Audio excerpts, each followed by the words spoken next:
Hello, and welcome to my new channel called You Would Think. Especially with trials, there seems to be a lot of occurrences where you would go, you would think. Right now, I'm just going to start with the Lindsay Clancy case because court begins on Monday, July 20th. I thought this would be a good opportunity to follow that. What we're watching today is the bail hearing that happened last month. And I just wanted to kind of, smooth out a few details. Now, full disclosure, I am not an attorney. I am not giving legal advice, and it would be ill-advised for you to take any kind of legal advice from me. Watching trials, discussing them and learning from them, and just, watching them in general has become a bit of a hobby for me. And, once you've seen enough of them, you start to kind of pick up on little things. But today, I first wanted to so Lindsay Clancy,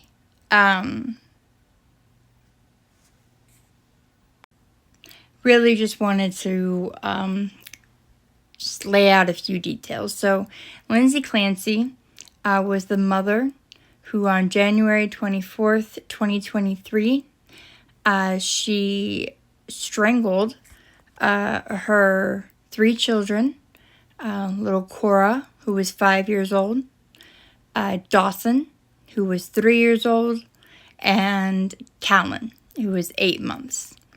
And then she jumped out of her second-story window, roughly 20 feet, and she ended up breaking her T5 and T6 vertebrae, leaving her paralyzed. She was also found with slits on her wrists. However, they were not bleeding, which leads me to believe, in my opinion, that they were superficial, but that remains to be seen.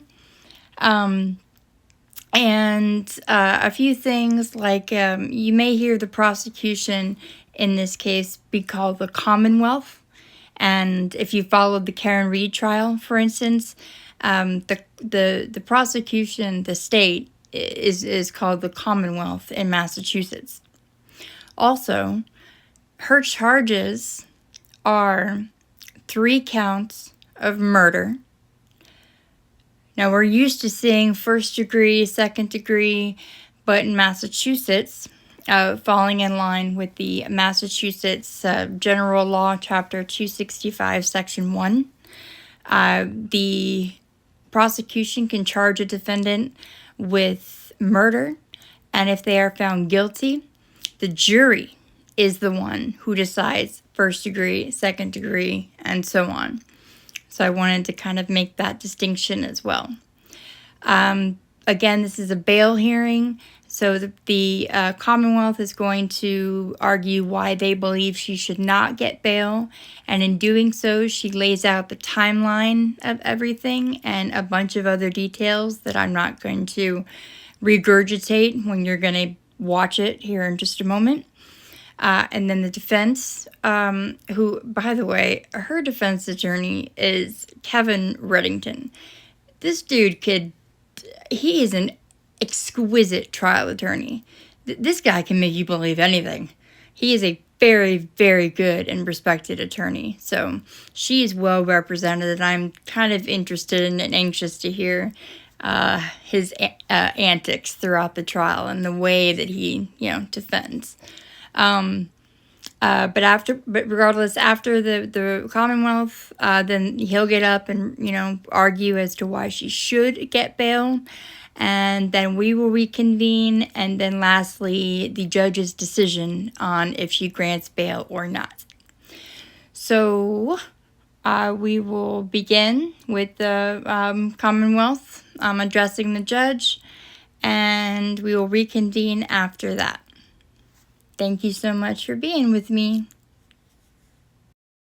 You first. Thank you, Your Honor. The Commonwealth is requesting that the defendant be held without bail based on the facts of the case, the strength of the Commonwealth's case, and the potential penalty.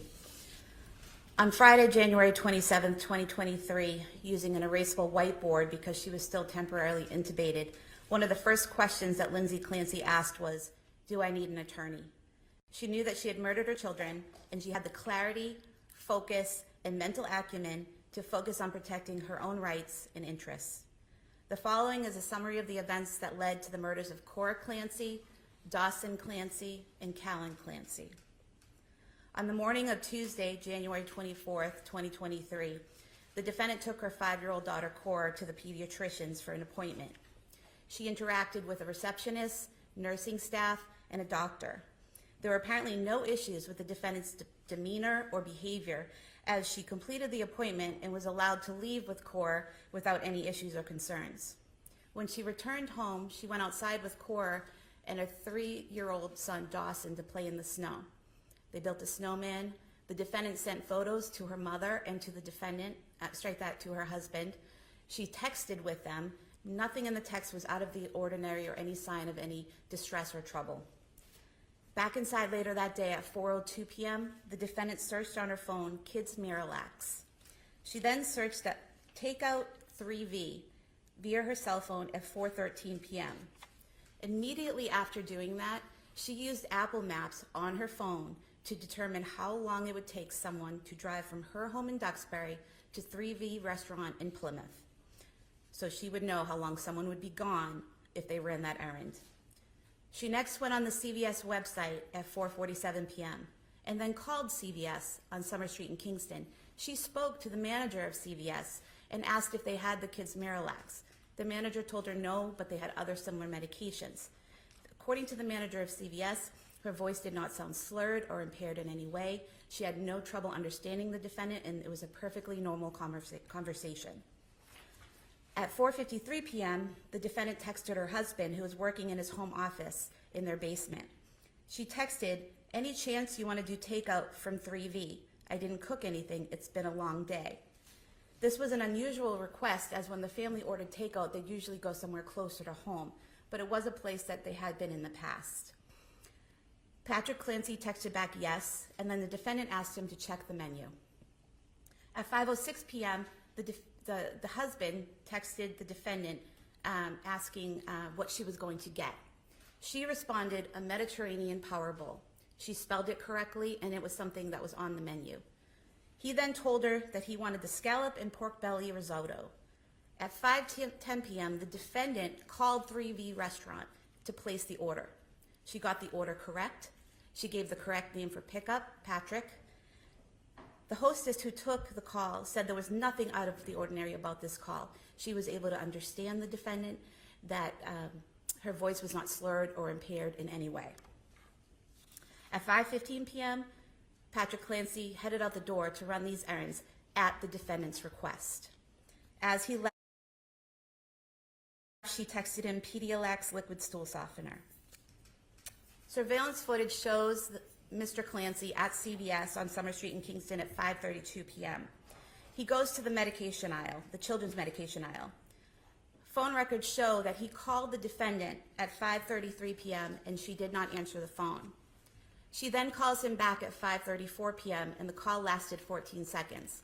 He's there at the store unsure of which medication to get, and she tells him exactly what she wants. He had no issues communicating with her. It was a completely normal call, although he did mention that she seemed like she was in the middle of something. He is on surveillance footage during this time, exiting that aisle and appeared to be using his phone. He then heads to the register, makes his purchase, and leaves the store at 5:37 p.m. He's next seen on footage at 3V Restaurant at 5:54 p.m. He picks up the food and he's out of there within a minute. When he arrives home, the first thing he noticed was the silence. He did not see or hear the defendant or the children. He actually called her cell phone at 6:09 p.m. looking for them, and she did not answer. He went to their bedroom on the second floor and the door was locked. He was able to open it, and when he looked inside, he saw blood on the floor in front of a full-length mirror and the window open. He immediately runs downstairs and into the backyard, where he finds the defendant laying on the ground. She appeared to have cuts on her wrists and neck, but he stated to 911 that those wounds were no longer bleeding. She was conscious. He called 911. During this time, he asked the defendant, "What did you do?" She responded to him, "I tried to kill myself and jumped out the window." During the 911 call, Patrick can be heard asking the defendant, "Where are the kids?" He later told police that she replied, "In the basement." So immediately after this happened, she knew what she had done and she knew where the kids were. When EMS arrived, he asked them to stay with her so he could go find his kids. The 911 call kept going. Patrick can be heard on the 911 call entering the home and heading to the basement. At one point, he calls out, "Guys." He can then be heard screaming in agony and shock as he found his children. His screams seem to get louder and more agonized as the time passes. Cora and Callan were on the floor in the den area of the finished basement, which is to the left when you walk down the stairs, while Dawson was alone on the floor in his father's home office, which is to the right when you go down the turned towards the floor. Dawson and Callan were face down on the floor. Cora was on her side with her torso turned towards the floor. He removed the bands and begged them to breathe. He continued to scream uncontrollably and screamed for officers to come to the basement. The dispatchers are hearing this and they send help down to the basement, and when they encounter Patrick, he yells out, "She killed the kids."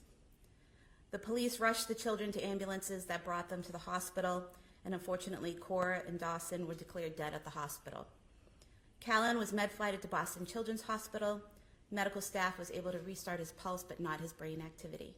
He was placed on life support for several days before passing away. The defendant was transported to South Shore Hospital and then to a Boston area hospital where she remains.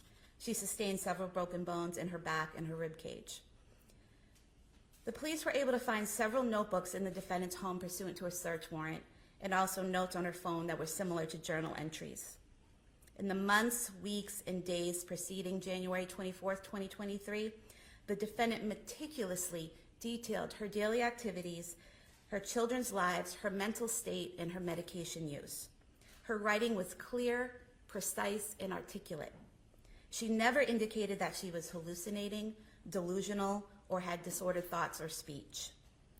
In all of her writing, she appears to know who she is, where she is, the date, and with whom she's interacted. She wrote a note on her phone the day before killing the children stating that she had, quote, "a touch of postpartum anxiety," end quote, around returning to work. She wrote that her psychiatrist had prescribed medication to help her. The defendant was initially diagnosed, according to her husband, with generalized anxiety disorder. She was then evaluated at the Women and Infant Center for Women's Behavioral Health in Providence, Rhode Island on December 20th, 2022. There, after an evaluation, she was told in the presence of her husband by psychiatrists that she did not have postpartum depression and that she had no symptoms of postpartum depression. She wrote in her journal that at times she had suicidal ideation in December of 2022, and she also told her husband that she had suicidal thoughts and on one occasion had thoughts of harming her children. But she did not write or voice those thoughts after a stay at McLean Hospital. When she had those thoughts, she consulted with a psychiatrist and with her husband, and then she committed herself to McLean Hospital on January 1st, 2023. She was discharged by the hospital on January 5th, 2023, and the hospital did not file any paperwork at that time attempting to have her committed as a danger to herself or others. She also kept meticulous and detailed daily medication logs in a diary that she wrote. She detailed that she had difficulties with each of the medications that were prescribed to her. And when she had issues with those medications, she detailed how her doctor had her stop that medication or wean off of it and then try something else. They were trying different medications to see what would work for her, what would benefit her. According to her husband, she was never on more than 4 to 5 medications at one time. And at the time of the murder, she was taking only 3 medications. And he said to the police that she always took the medications as prescribed. After her stay at McLean, the defendant appeared to be getting better, according to her husband. She slept well, interacted with friends and family. She went out with her kids and husband to places like the Kingsbury Club in Duxbury, the Charlie Horse Restaurant, the Museum of Science in Boston, the Cape Codder down the Cape, interacting with her family and the public without any apparent difficulties. She even stayed alone with the children on several occasions without any issues in January of 2023. Her husband asked her in mid-January, "Are you still having suicidal thoughts?" And she said no. The defendant's parents visited the family the weekend of January 21st, 2023. They interacted with the defendant in person. The defendant was able to run errands while her mom watched the children. She texted back and forth with her mother, and there was nothing out of the ordinary about these text messages. In fact, the defendant texted her mother on January 22nd, 2023 to ask how her ride home went. During this conversation, the defendant's mother wrote, quote, "Enjoyed seeing everyone this weekend. Nice to see you doing better," end quote. On the night of the killings, Patrick Clancy was interviewed by the police at Beth Israel Deaconess Plymouth Hospital. He told the police that the defendant was having one of her best days. She was smiling and happy, and there was no indication that she was going to harm the kids. No one at all described her as acting like a zombie in the days leading up to the murder or on the day of the murders themselves. On February 5th, 2023, this past Sunday at 1:35 p.m., while sitting with Dr. Paul Zeisel, the psychologist hired by defense counsel to evaluate her mental state, the defendant used Dr. Zeisel's cell phone to call her husband. She left a voicemail stating that she loved him.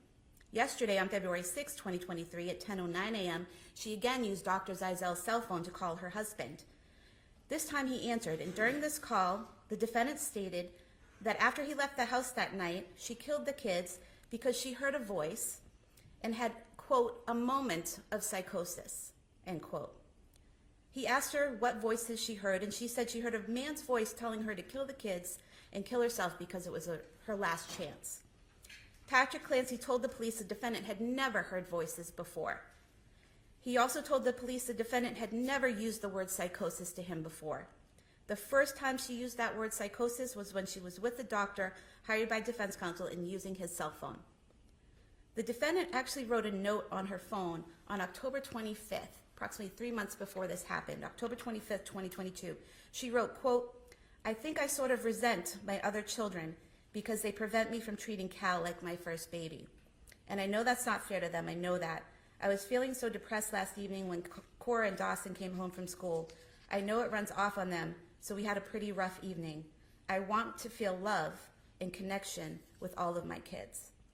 She then wrote that she wants to have more kids eventually. The children were killed by ligature strangulation. Ligature strangulation causes the victim to become unconscious anywhere from 10 seconds up to a minute. The more the victim struggles, the longer it takes. After the victim is unconscious, the ligature must be held in place with force, squeezing the neck for up to an additional 4 to 5 minutes to cause death.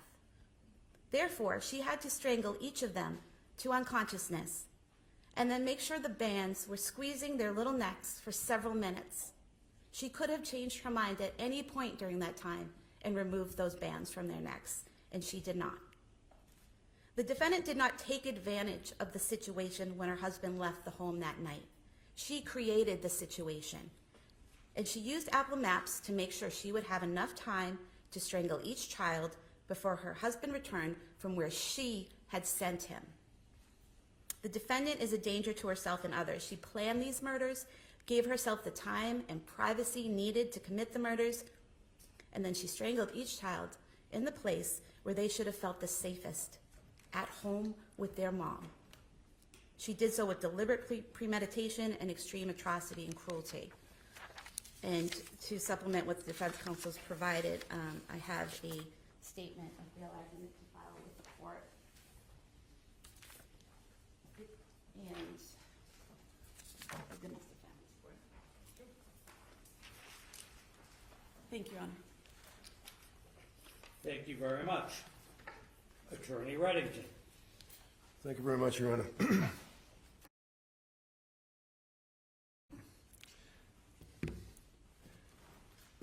Your Honor, my request is that the court not enter what I would suggest is an inhumane order, ordering this woman to be incarcerated.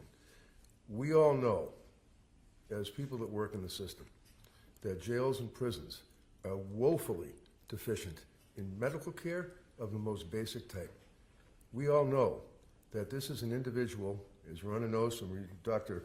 Raycar's letter, who is in dire medical condition. We all know that this woman is, as counsel concedes apparently, a danger to herself. I question whether she would ever make it to a trial. She's suicidal. She's extremely emotional. However, she's unable, and has been unable, to express any happiness or sadness or cry. And in fact, sometime about a month or two ago, she made the comment, "I just wish that I could feel something." Now, our society fails miserably in treating women with postpartum depression or even postpartum psychosis. It's medicate, medicate, medicate. Throw the pills at you, and then see how it works. If it doesn't work, increase the dose or decrease the dose. Then end up trying another combination of medications. We're talking a relatively short period of time from when that baby was born in October up until January, when this incident occurred, Your Honor, that she was on such significant dosage of medication. Your Honor knows that Cora was born in 2017. It was a very uneventful, normal pregnancy and delivery. No issues afterwards as far as anxiety. Dawson was born in 2018. Again, it was a normal birth. She had no significant issues as far as anxiety. She did have to have stitches and she was sore, and that was about it. Then, of course, Callan was born. When Callan was born, she ended up becoming depressed, suffered from significant anxiety, as a result of which she consulted with a number of doctors. A number of doctors indicated that she would be able to sleep, she would be able to feel, she would be able to emote once these medications kicked in. And again, as I say, our medical in our society completely abandons women with this condition. It's easy to say, come on, you have a healthy baby. You have a wonderful husband. You're able to take care of your kids in your home. You're lucky. Take the pills, you'll be okay. Well, they put her on a number of medications. They put her on Prozac, which Your Honor is well aware, is what's known as SSRI, selective serotonin reuptake inhibitor. Your Honor knows that along with some of these medications, they have the black box warning from the FDA, may cause suicidal ideation, may cause homicidal ideation. She was on Ativan. She was on Benadryl. And then she ended up being told, okay, because she was complaining about the effects of the Prozac, they said, stop the Prozac, we'll find something else. They put her on Remeron. Then they added on Seroquel. And Your Honor, I attached from David Benjamin, the toxicologist, some papers with the submission, and Your Honor can see the side effects that this Seroquel causes. She was having bad thoughts. She was having worsening depression. Her husband suffered through that phase. Her parents were well aware of the fact that she was suffering from this depression and depressive phase. She wasn't sleeping. She ended up, at some point, Your Honor, December 31st, she was on Seroquel. They told her then the Valium would be stopped. She was a shell of herself, no personality, and went to the doctor again. The doctor again prescribes the Seroquel, and then they took her off the Seroquel. And then she went to the doctor, and at that point, they prescribed trazodone, Ativan, amitriptyline, right up to the very end, when she was so bad that she voluntarily turned herself in, if you will, to the McLean Hospital. We know that that's a psychiatric hospital. She was at the McLean Hospital for a period of about 5 days. While at the McLean Hospital, they basically tried to get her off the Seroquel. She wanted to get off the benzodiazepines. She felt that she was being addicted to the benzodiazepines. She then ends up on trazodone, Ativan. Her mood was terrible after she got out of McLean Hospital. She still had the suicidal thoughts. As the government has indicated, she even told her husband that she had suicidal thoughts. You think this is something that she's planning to kill these 3 kids by going and getting a menu, going on to Google Maps or whatever it is, and finding out the distance? When she tells her husband she's having suicidal thoughts, probably a month prior, thoughts of hurting her children. They go to the doctor again, and she's on the medications, on and off, on and off. This is a significant issue between the postpartum depression as well as possibility of postpartum psychosis that is pretty much ignored. But nevertheless, with the overlay of the SSRIs and the history, and Your Honor has some emails and things that people would reach out to me from all over the world indicating that their daughter had the same problem, that they had the same problem. Your Honor is well aware that many times when people are on Prozac or on SSRIs, workplace violence, homicides, family homicides. This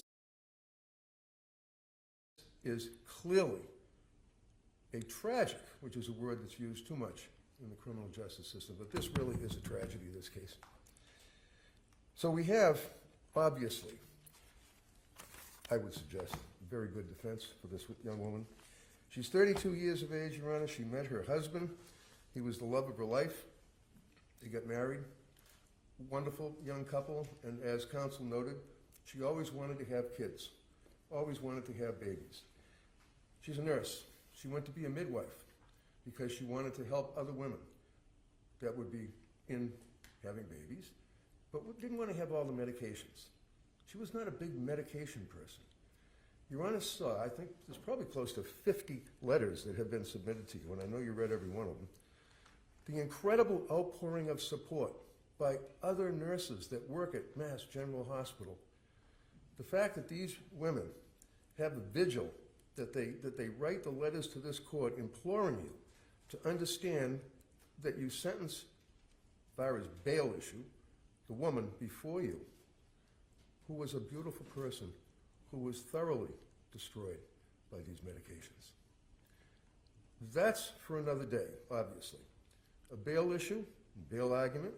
Your Honor is well aware under Commonwealth versus Vasquez at 481 Mass 750, Supreme Judicial Court indicated that this court, or the court, has vested in sound discretion of the bail judge. And the main considerations would be obviously the usual bail considerations: nature and circumstance of the offense, likelihood of success on the defense, roots in the community, and of course, as in Vasquez case, as well as Commonwealth versus Herring, 489 Mass 569, defendant's risk of flight. So now you have a situation, Your Honor, where this woman has incredible support, as you saw, letters from Foxborough that were signed by about 15 women, letters from her family, friends, letters from people she's known since the 6th grade that have stayed in touch with her. One thing that's a theme that is readily apparent is that Lindsay loved her children, that she would always, one of the letters said, she would always rub her belly, rub her belly. She had pictures of her pregnant, standing next to Patrick, hanging on the wall. I was in the house. The house is absolutely loaded with indicia of love for those kids. Photographs on the wall, little drawings, all sorts of games, toys, playpens, bassinets in the living room, in the dining room, the kitchen loaded with toys. Virtually the entire house, including their master bedroom. Toys, things for the kids. This is not a situation, Your Honor, that was planned by any means. This is a situation that clearly was a product of mental illness. Now, under the Vasquez case, one of the issues, as I said, is whether or not there's a risk of flight. Now, I did submit to Your Honor a letter that was written by her physician, her attending surgeon, Nakul Rekha. And this doctor was in surgery until 8:30 at night and actually took the time to write this letter for you to review. And I just want to make note that he makes reference to the fact that she is now in her 12th day of hospitalization following admission on January 25 after a 20-foot fall. She suffered, unlike when the government Friday was saying that she can move her legs and she's getting better, she's okay. No, she's not okay at all. He indicates that she suffered several severe spine fractures, including spinal cord transection. You know what that means. At the level of T5, T6. As you know, she had surgery for this from the Orthopedic Spine Surgical Service, who performed a decompression infusion. Unfortunately, she is not expected to recover meaningful function at this point below that level of the spinal cord, which makes her a paraplegic, unable to move her legs or feel sensation from below her, he refers to umbilicus or belly button. He says she has no function below this level. Additionally, less active issues include rib fractures in the chest, both sides, cervical spine fractures, necessitate the wearing of a collar around her neck due to the cervical spine fractures. She's paralyzed. The doctor indicates that she needs significant medical treatment. Doctor recommends that she would be discharged to Spalding Rehab. Now, you know that we have Spalding Rehab. You know that we have the Worcester Hospital. This court is vested under Vasquez with your authority to have this woman not held on bail. Perhaps put a GPS on her, I guess, if someone's concerned that she's going to miraculously recover, which isn't going to happen. As your Honor knows, being a paraplegic, paralyzed, she can't move. Can't get off the bed. She can't walk. She can't even go to the bathroom. She has to have 24/7 medical care. Her emotional state is so bad that there is a significant fear of suicide. She has to have someone sit in the room 24/7 to watch her. They don't talk to her. They're not, chatting it up. They just sit there and watch out of that concern that she would commit suicide. So you have a paraplegic who can't walk, who is definitely a danger to herself, and the government wants to put her in where? Framingham State Prison? Plymouth House of Correction? There's no way that any humane person would do that, especially within the structure of our criminal justice system, where a person is presumed innocent. And I'm not suggesting with the facts that the government has read, but she has a good defense. She's got a darn good defense to this case, because that's what happened. And I just want to share with you, Your Honor, one of the things that's interesting. When I was in the House, I came across a drawer that had a bunch of pill bottles in it, and I called the DA and I said, I got these pill bottles, and made arrangements. I'm going to be giving them to them. And it's all the Prozac and the Trazodone and all that stuff. But inside the drawer was this little vase. And I didn't know what it was. It just looked like a little vase to me. And my wife said to me, oh, that looks like a wish vase. I said, what's a wish vase? She said, when people write down little wishes and they put little pieces of paper and they put them inside the vase. And there are literally dozens of these little pieces of paper that talk about Lindsay's wish for happiness and health for her children, that she could get pregnant again, that she would be able to be with her children, little Callan, Dawson, Cora, that they would be happy, healthy, and successful.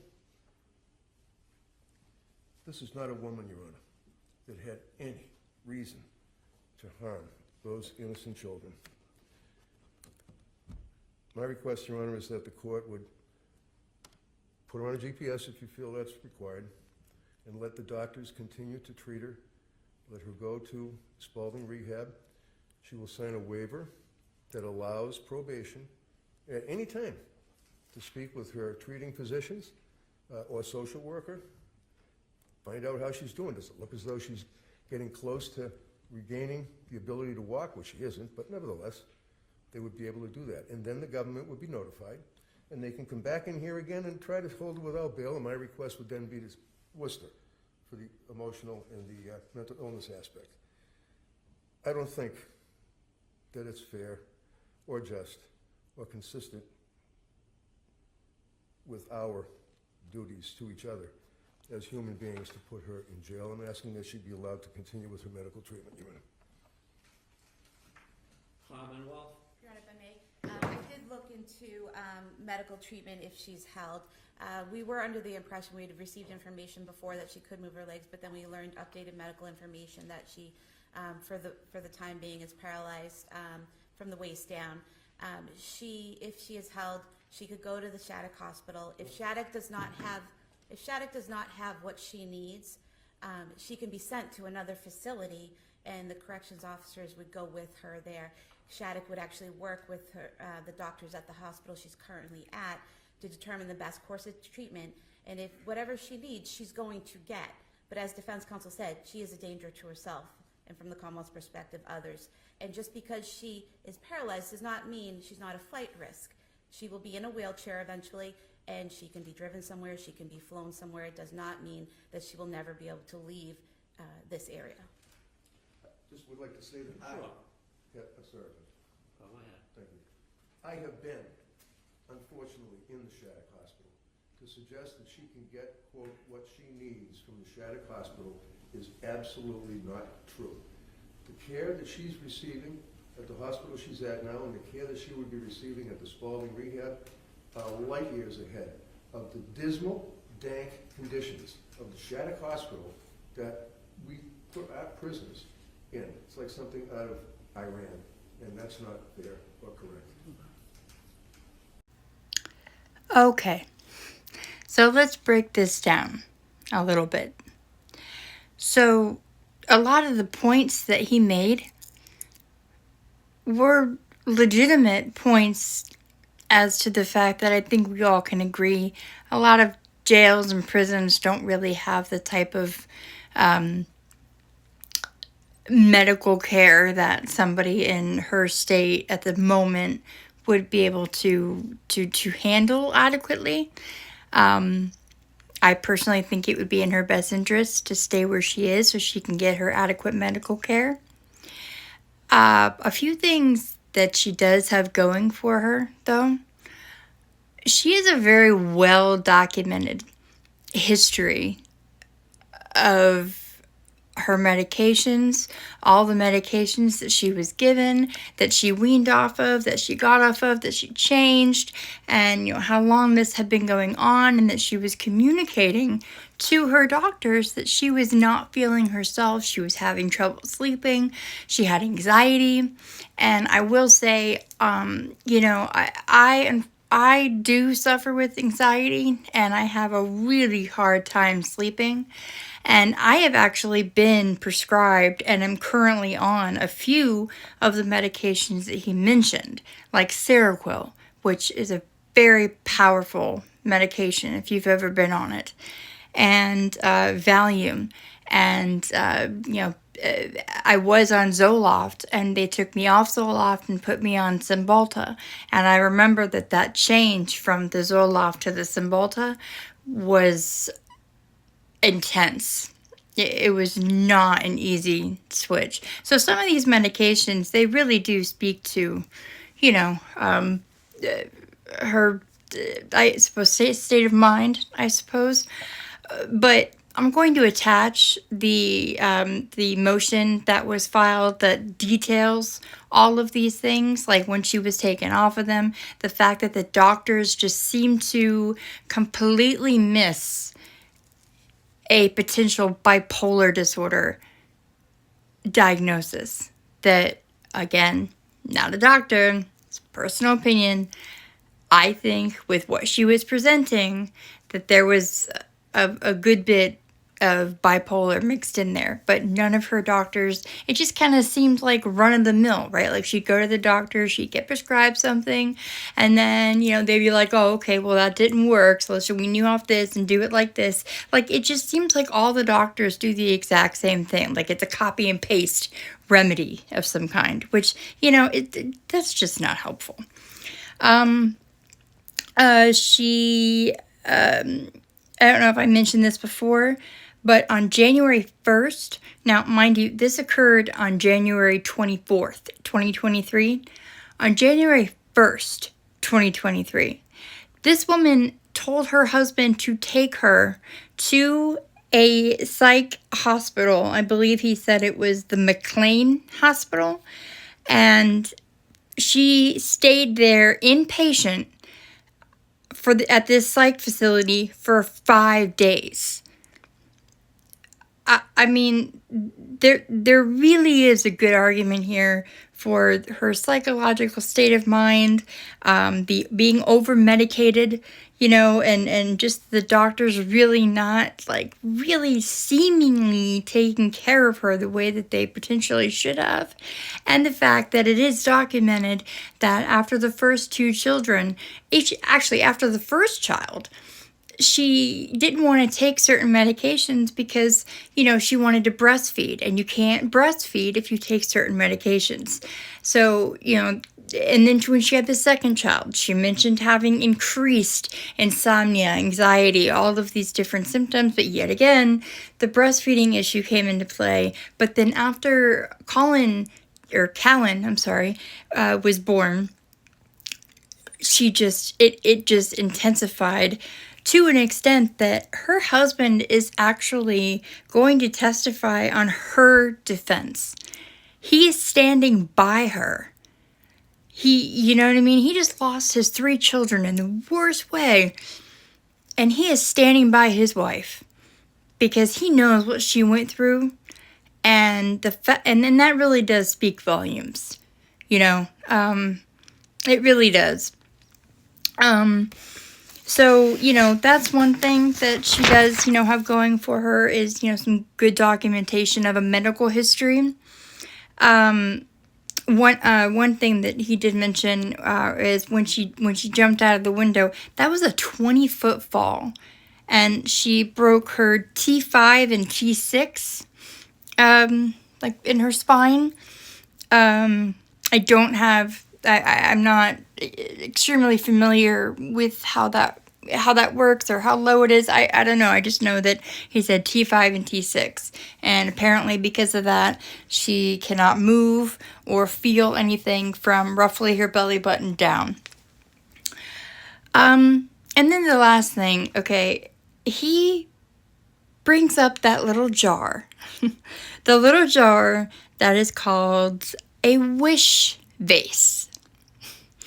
And he pulls one of the many little wishes that are in there.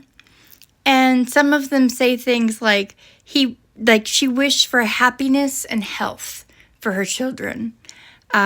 She wanted to get pregnant again. That speaks volumes, I think. And a few other things. He said there were numerous different wishes in there. So yeah, I do think that she does have a valid defense, and that's kind of why I wanted to cover this case, because I'm just really interested in what you think, and just being able to talk about it respectfully.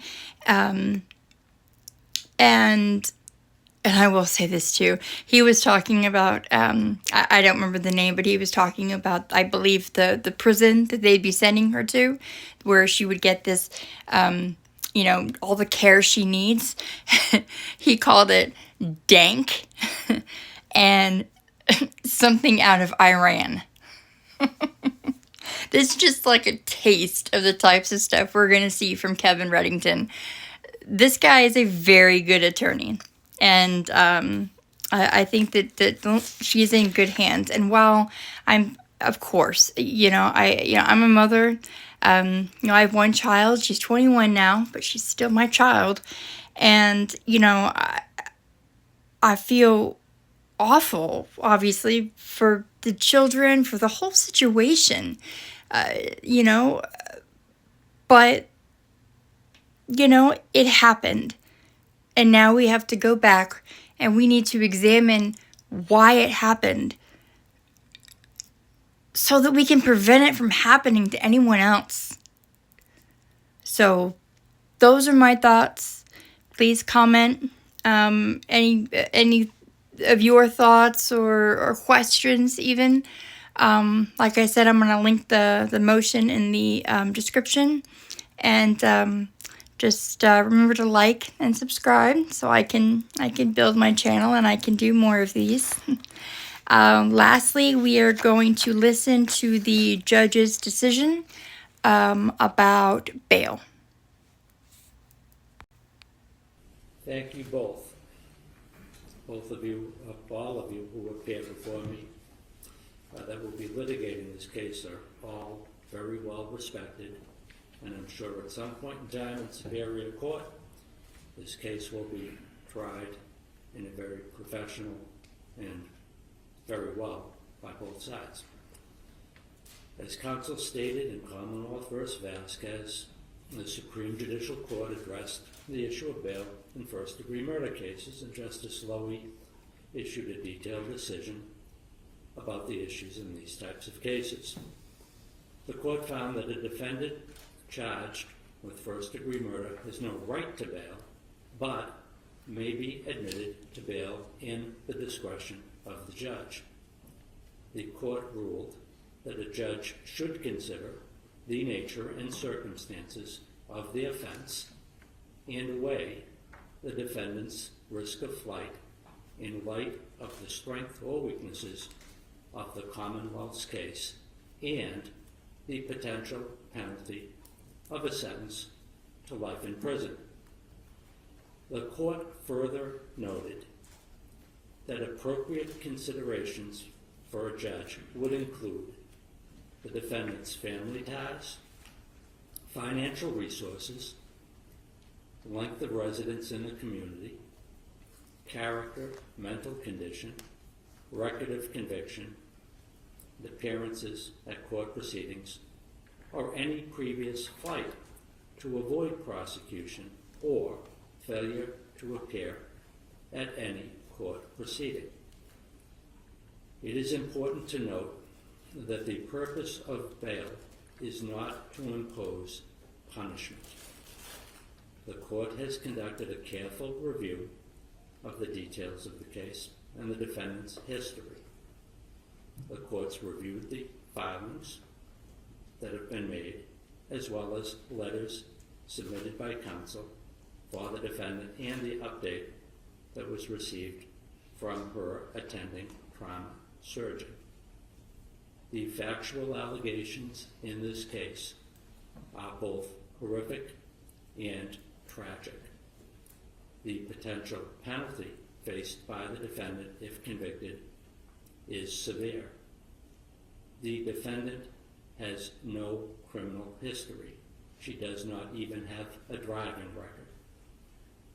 There is no evidence of any history of any abusive behavior by the defendant. The defendant was raised in New England and has extensive ties to the local area. She has an extremely supportive family. She had worked for several years in a local hospital, and a number of co-workers have written letters in support of the defendant and her character. She's described in these letters as an exemplary worker, colleague, and friend. In the letter submitted by her attending trauma surgeon, she has extensive injuries that will require long-term inpatient rehabilitation. Weighing what the doctor has written and the facts from the defendant's current condition, the court finds that there is minimal risk of flight given the defendant's circumstances. The court is going to make the following order on bail. The defendant shall remain in her current hospital until medically cleared to be moved to a new facility. As a condition of bail, the defendant is ordered not to leave the hospital until discharged to a new facility. The defendant shall provide notice to probation 48 hours in advance of any transfer to a different facility. Based on the letter of the doctor, it would appear likely that she would be sent from the hospital setting to a 24/7 rehabilitation facility, like the Spalding Rehab. As a condition of bail, if sent to a 24/7 rehabilitation facility, she is ordered to remain in that facility, with the exception of if she needed to be transported to a different medical facility or a hospital for an additional MRI or something like that. The defendant shall continue to receive mental health treatment while hospitalized. and sign releases for probation to monitor compliance with counseling. In the event that the defendant were to complete services at a 24/7 rehab and complete that care, the court would hold a further hearing as to whether or not the defendant were in need of further mental health treatment that would need to be done in an inpatient setting, or whether or not the defendant's mental health care could be provided in a residential setting. The court would direct court clinician, court doctor, to consult with the defendant's mental health providers to conduct this evaluation at the appropriate time in the future. If the defendant were in a position that she was going to be discharged to a residential setting, both sides would have the opportunity to be heard further. Any discharge in a residential setting, the defendant would be subject to home confinement with appropriate electronic monitoring to monitor home detention. There would be exclusions that would be available if the defendant needed to attend medical or rehabilitation appointments, counseling sessions, or religious worship sessions. The court would have probation visit any proposed residential setting prior to the defendant being discharged to that type of a setting to ensure that such setting was appropriate and safe. The defendant is ordered to surrender her passport to probation. In the event that the defendant does not have a passport, she is prohibited from applying for a passport. The court is not going to set any monetary bail at this time. All right, so the judge, I think, did a pretty fair job. He said that he will grant bail and allow her to stay in her current state at the hospital and get the care she needs. And if there comes any point in time when she's rehabilitated or she's transferred to a residential setting, he will have another hearing where both attorneys could be heard on the further issues, whether bail or whether she would go to the prison, should that be the case. Now, mind you, this trial begins on Monday, July 20th. And as far as I know, she's still in the hospital. I might double check that. But I think the judge was very fair in this case, and he took into account all the letters and the character letters and all the things from family and friends. And I think he really just kind of did what was best for her, but then also gave, the attorney says, hey, if there ever comes a time when she's rehabilitated and can go to a residential setting, then we can reconvene this hearing and both attorneys would be allowed to be heard at that time. So I think that was a pretty fair ruling. So that completes the bail hearing for Lindsay Clancy. I am going to try to make a video on the pretrial hearing that was, I believe, last week.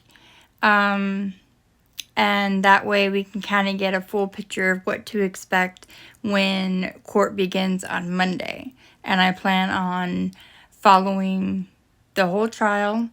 I'm probably not going to play like gavel to gavel, like 7 hours of video. I may just pick parts of it and we can talk about it. But again, I love your questions. I love your comments. Any, questions that you have, please feel free to ask. And I guess, again, just you can like and subscribe. And thank you all for being with me on my first video.